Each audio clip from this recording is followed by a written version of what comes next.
welcome to another video review, and today I'm finally reviewing Hogwarts Legacy. I played this game on the PS5. I'm pretty late to getting to actually reviewing this game. It's been out for a while. Obviously, you guys can go and look at my update video on the channel for why I've been kind of scattered in the last month and what's going on with that. I'm not going to get into that here.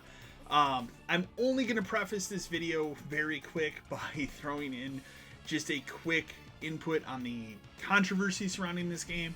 Obviously, there's a major controversy surrounding this game with J.K. Rowling being, some comments she said in the past, and that turned into people that, maybe don't want to play this game because they don't want to support her or give her money for what she said, in the past. And that's fine. If that's what you choose to do, if that's what you want to do, and that's how you want to make your stance against that, perfectly fine.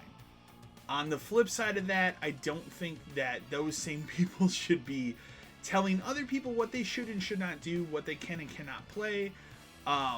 Things got really ugly where people were crashing, Twitch streams, and the stuff that was getting thrown around that was incredibly hate-filled was almost, just as bad as what she said, in my opinion. Like, it got really nasty about this game. And you have to remember, this game was made by a team of like over 1,000 people that definitely do not share the viewpoints of J.K. Rowling. So I doubt she had very big input in this game at all. So that's all I wanted to say about it. Like, for me, I chose to play the game. I'm not even a huge Harry Potter fan.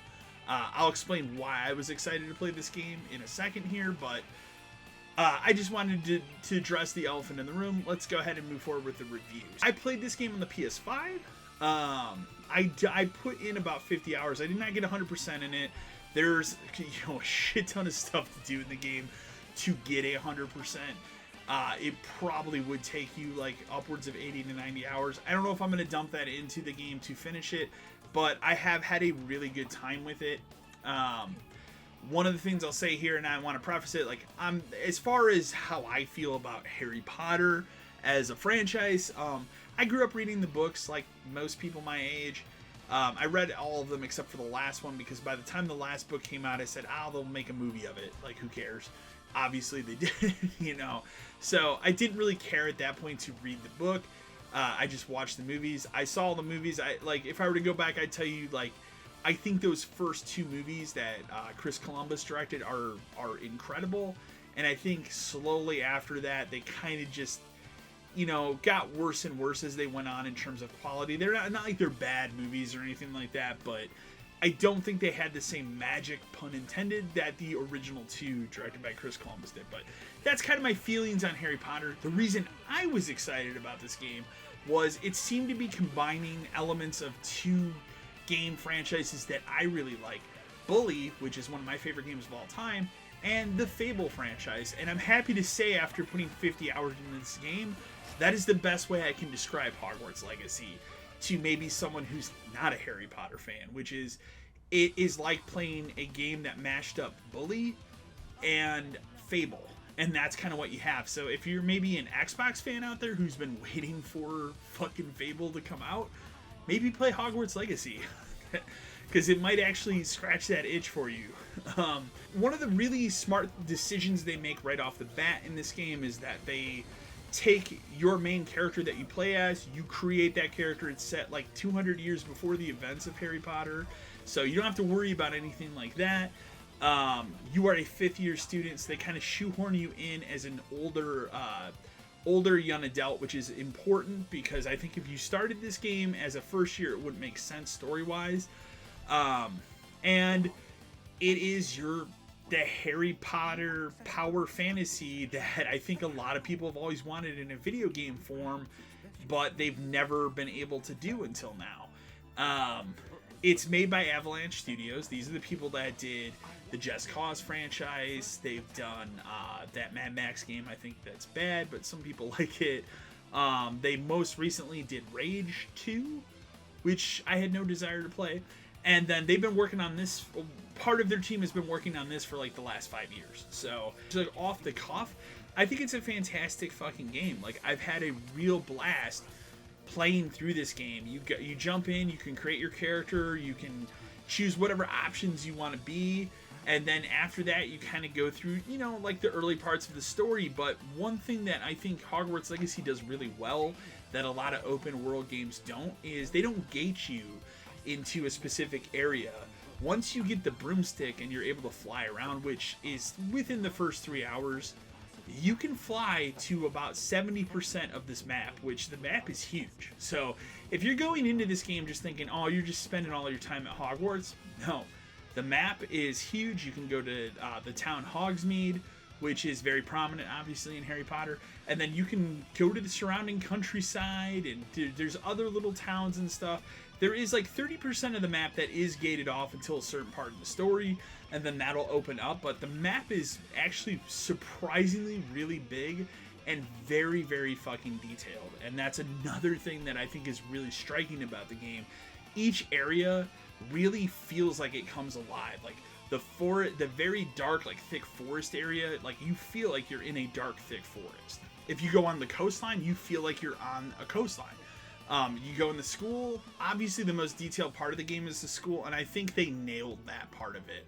You know, you walk down different hallways, and, you know, you have the pictures that talk to you, you have ghosts that move around, you have different characters, things that are happening in the walls, just like a fucking Harry Potter movie or in the book.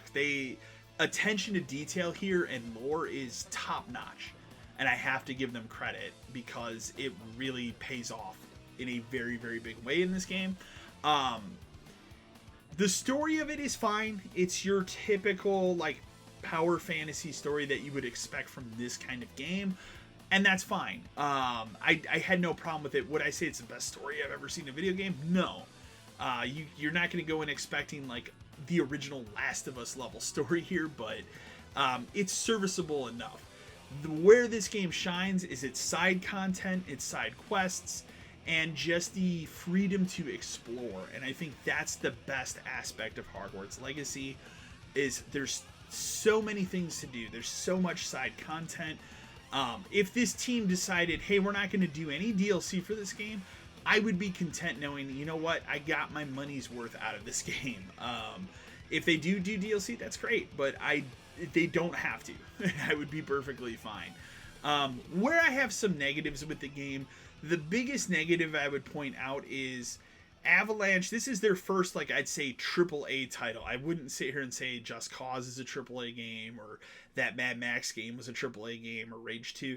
This feels like a AAA title, but the engine that they're using, we're in this weird part of the new console generation where developers are learning new tricks for day and night cycles. This game suffers from a lot of problems with the day and night cycle. So, like, for example, you might be walking in a building or like the castle, and let's say it changes from night to day. Now all of a sudden the whole room you're in is bright as shit, like you're outside and the sun is bearing down on you, but you're not outside, you're inside. This happens frequently in the game. And I know they've done some patches and stuff, but it's still a problem.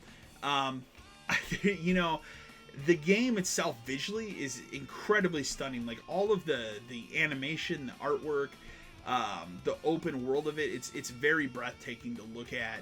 It really feels like almost akin to an Elder Scrolls game or something like that. And that's very exciting, you know, when you get into it and you play the game.